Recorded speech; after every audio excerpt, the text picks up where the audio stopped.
Yo, welcome back guys. So I wanted to clear up some information regarding vowels and what I think, because I get a lot of questions about this, and also I get results from different students I have, and things make me question some of my premises sometimes.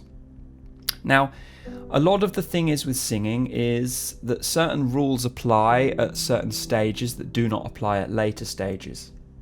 So for a very advanced singer, for example, narrowing down a particular vowel may not be necessary for them because they have the ability to sing more wide open vowels higher up in their range.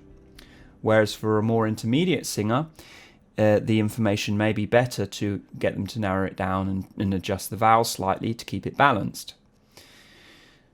So the rules are always applying it in a way of it depends. It depends where you're at. Often I fall into the trap of the information that I give out to people is correct if you are at a very high level, if you are aiming to sing at a very high level. But it's not necessarily correct if you're at an intermediate stage where every time you sing that wide open vowel, it pulls, it yells. Yeah? And it may be that in the long term, you'll be able to sing that vowel just the way you want to. But in the short term, it may be better to get you to narrow that down, close it down a little bit so that you can balance it out and you can go through the song in the right way, nice and healthy. So when I talk about vowels, keep in mind that it's based on a certain context, a certain expectation of, if you want to get to the end result, you've got to learn to take up wide open vowels as high as you can, healthily and freely, without compromising, without adjusting. Now, what I will concede is certain types of vowels certainly have different limits. More wide open chesty vowels have a lower potential ceiling than headier, hootier, narrower vowels. And this is why we modify, why it's better to modify. But on the flip side of that, in the long term, if you can learn to take up wide open vowels as high as you can healthily and freely, what it does is it gives you a much broader overlap between the different types of sounds you're going to make. And with that extra overlap, you get more options. You can say, well, I can now take this wide open, or I could narrow it down. It depends what I'm going for. Versus if you've got a narrower set of sounds, because you haven't quite learned to take up those wide open sounds healthily, you've learned to narrow them down, you've learned to close them down, you're going to have a slightly narrower set of tools to draw from. You're going to have to make a little bit more restrained artistic choices because you haven't quite learned the broader range of vowels that I advocate towards. So when I talk about vowels, I just want to make it very clear. I'm talking about, best case scenario X. But it always depends. All of these rules depend. They depend on where you're at. They depend on where you're going. They depend on what type of style you're trying to get across, what you're trying to do with your own music. So this is why teaching and communicating this information to people via video is so difficult, because the right information for you is not this information.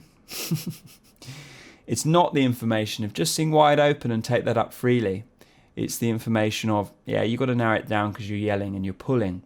And in the long term, you're not going to do that. But right now, we need to get you singing healthy. So let's just sort it out, fix it, put a band-aid on the problem, whatever we need to do to get it more balanced and get you singing day in, day out, so you don't have to worry about blowing out your voice and losing it every day. Sure, this is totally legit, totally cool, totally real.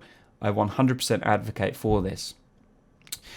So I just wanted to give you some sense of, underneath some of these opinions that people have, there's more going on. It's not just a case of one person's right, one person's wrong. It's all about the context and what somebody's trying to get across to you. Broadly speaking, though, mastering vowels is the hardest thing you're going to do as a singer. No doubt.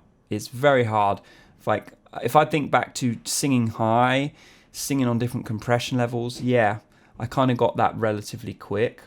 But if I think to specific types of vowels in specific parts of my range, hard for many, many years.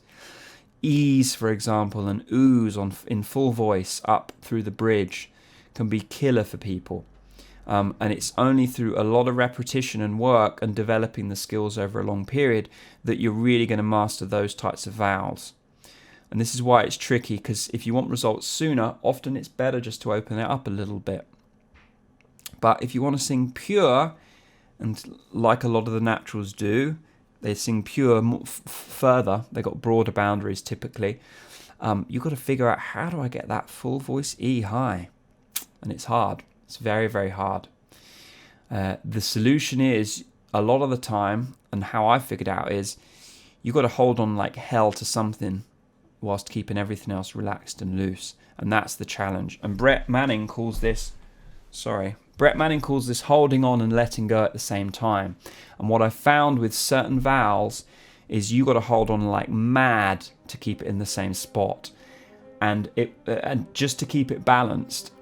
And that extra holding on, that extra grip, that extra push, you've got to be very, very isolated and focused in where that extra pressure's going. And that's what makes it so hard, because we're trying to figure out, what do I need to hold on to more, and what do I need to just keep still and allow to remain relaxed. This is the crux of why singing is difficult, because we're trying to figure out, how do we hold on and let go at the same time. And I'll leave you with that, guys. Have a good day. Take care. Bye.